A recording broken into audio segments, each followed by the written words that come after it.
Welcome to the Ventura Rock Spot. I'm Pam Baumgardner. The Ventura Rock Spot is a monthly program that highlights artists in and out of the 805, as well as the artists who come to the 805 to play. We have a website called VenturaRockSpot.com where you can find out how to become a guest on the program. You can also see some of our past episodes of the Ventura Rock Spot, where we've highlighted artists such as Medicine Hat, Kelly's Lot, Shaky Feeling, the Guitar and Whiskey Club. We have the Rockin' Henrys on, the Stoneflies, Brother Earl and the Cousins, and a whole bunch more. I think you're going to enjoy it. Many thanks to Michelle Hoover. She's behind the scenes producing the show, Michelle Hoover and GWC Productions. And now let's just get into it because I'm very excited. I have a very dear friend of mine, Christine Laws, I guess. Christine, how you doing? Hi, I'm doing great. You look fabulous, baby, I must say. And you were in a band called Tantrum, which is a far cry from what you're doing now. Tantrum was a hardcore band, and I was the bass player in that band, and we played all over Los Angeles and played on your radio show, which was the highlight. We love that. Okay, so let's get a little history of you and your musical background, the bands you've been in, who you played with. Yeah, so I've always been known as a bass player around the Southern California scene. I've been playing bass with the obscure and the famous, as I always say. So I played in Jan Cunamunda from Vixen in her band, Drawing Down the Moon. We played all over Los Angeles. When Martha Davis was on her hiatus from the Motels, I toured with her. That was really fun. I was able and fortunate enough to record with Suzanne Paris on her Grammy-nominated album, Pink Lipstick. That's going back a ways. I've had the chance to work with some great artists like Cassie Denver and David Holster, who also is another Grammy-winning songwriter. I've had a chance to work with on the Star Goes Nova project with John Bath, a Grammy-winning engineer, and he's been wonderful to work with. So I've toured all over. I met my husband through music. We toured for 5 years as the Charles Law Band. So it's just been a wonderful career. Yeah, it has. Now, you also have your own label as well, right? We do. It's called Affirm Records, and it's actually been in existence now for over 20 years. And it's kind of an eclectic group of artists. We have all the way from classical harp playing artists to cowboy poet and a rock and roll artist. And it's just a really fun, small little niche that we're in. And I just enjoy working with people. I love to collaborate with people. Okay, that's awesome. So what we're going to do now is we're going to introduce the audience to your music that you've been doing lately. It's Star Goes Nova is the name of the project, and we're going to roll the first video, and this one is called Moonlight Beat.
All right, so that was called Moonlight Beat. Tell me about that, the song, the process of the song itself, and then the video.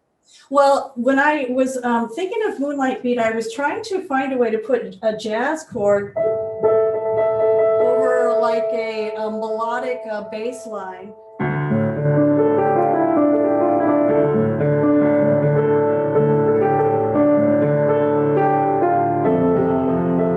That chord there.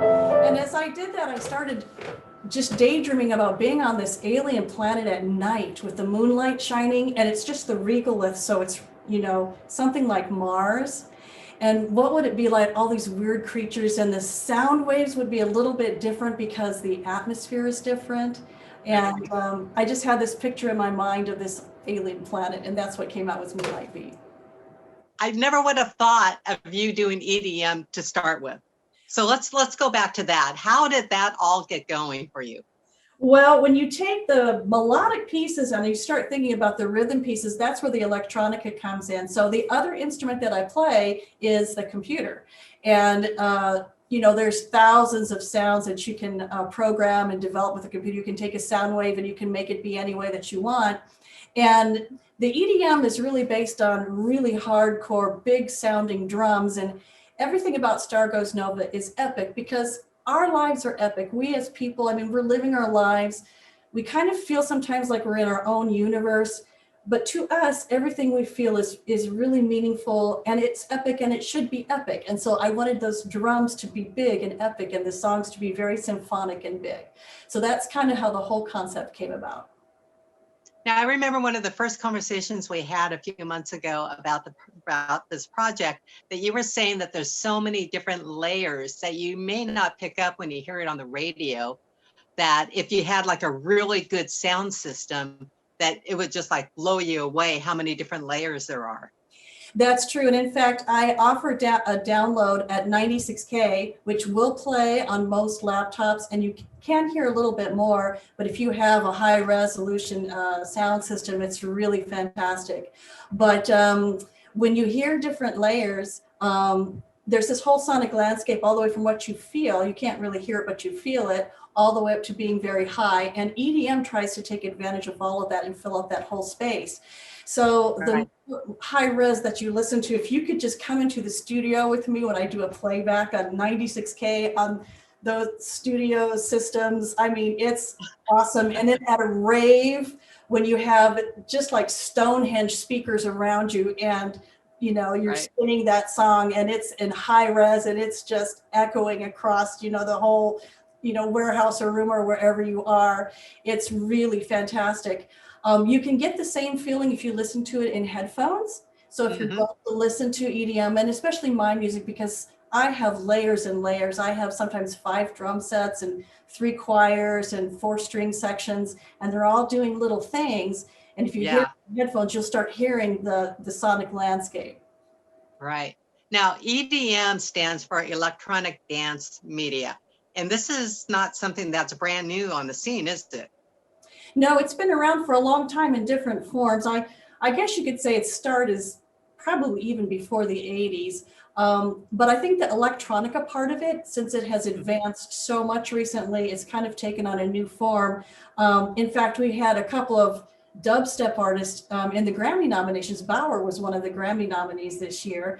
And so we're starting to see it become part of the mainstream, but it's related to dance, electronica and dance, or something with a beat. And there's all different kinds of EDM, all the way from chill to house, which is very fast, to trance. Right. Yeah. All right, we're going to roll the second video, and this one is called The Apprentice.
All right, Christine, tell me about that song, because that was the first song that I've heard that you did as Star Goes Nova. Tell me about the players. Tell me about the vocalist on it.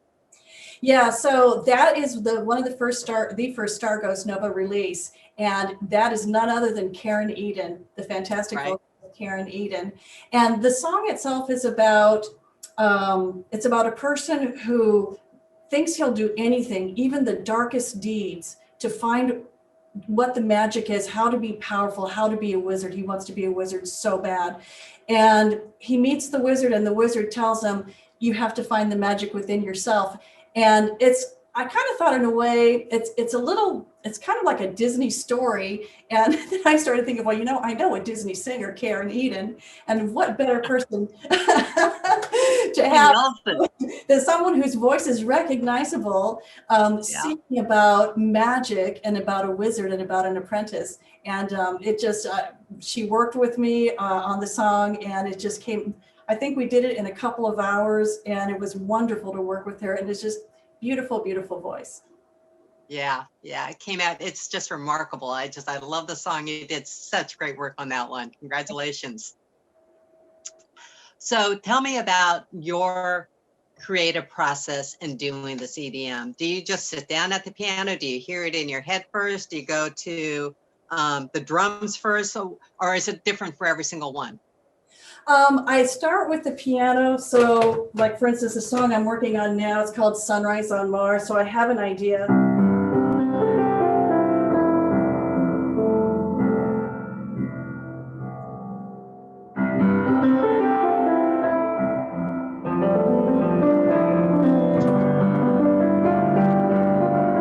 And so from there, I record the piano, usually on my phone, and then I turn to my electronica and I go with the drums.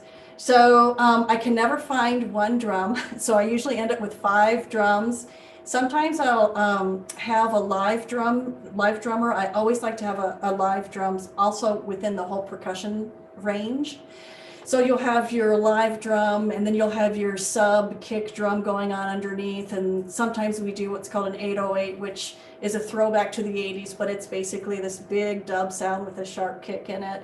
And you just go through until you just feel what's cool. And when it's really cool, because you start dancing around.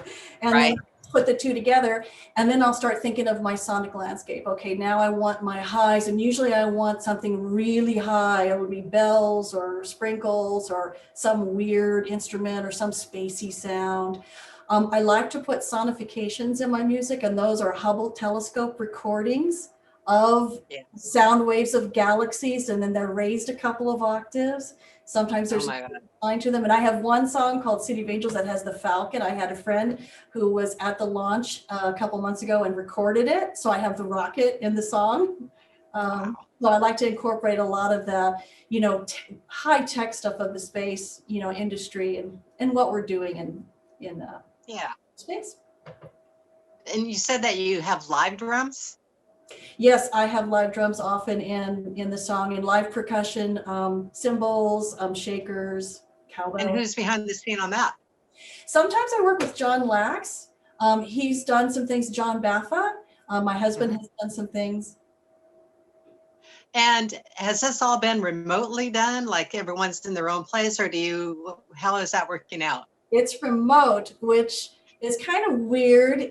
To me, it's a little strange because I love to play with people, but given the situation, but it suits EDM. EDM facilitates it perfectly because you can send the tracks and the ideas, and you can work back and forth on different things. So that's worked out pretty good. And then you also told me about EDM and about sharing files, so that it's actually encouraged. It is, and a lot of artists will share. They will share pieces of their creations. So, for example, on a Millennium, he'll have sometimes he'll release some things you can download, and it's either through their site or it's through Splice, but you can go and you can look up a certain thing. I find a lot of things just through Spotify. The artist will announce that they're going to offer their downloads for a week or so. So I'll go there and download it. And usually Usually it's a good size. It's a good amount of instruments that they'll download. And then I'll pick a couple of sounds that I think sound cool. Usually I'm looking for drums. I'm looking for that powerful, really powerful kick drum. So those are the pieces I usually borrow from. And I would always think as you as a bass player, it's all about the bass. I'm still down there in the basement. I still want a good bass line and I want really hard drums. All right, let's roll the final video. And this one is called Hazelwood Moon.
All right, and that one was called Hazelwood Moon. What can you tell us about that one, Christine? Well, that song is how it relates to the origin of the piano. So I inherited this piano when my mother passed. And I was thinking about when she went to the house after my father had passed. He passed first. And that time when you step into your home after something major has changed in your life, and how sometimes your own life just seems so alien to you. You know, you're walking through, I imagined her walking through the rooms without him, thinking of him. And Hazelwood Moon was the first song I played on this piano. When she passed, I went to her home and walked in and sat down at this piano, and I hadn't been really playing piano for a long time. And I just sat down and this song just came out. I mean, I just sat down and wrote it.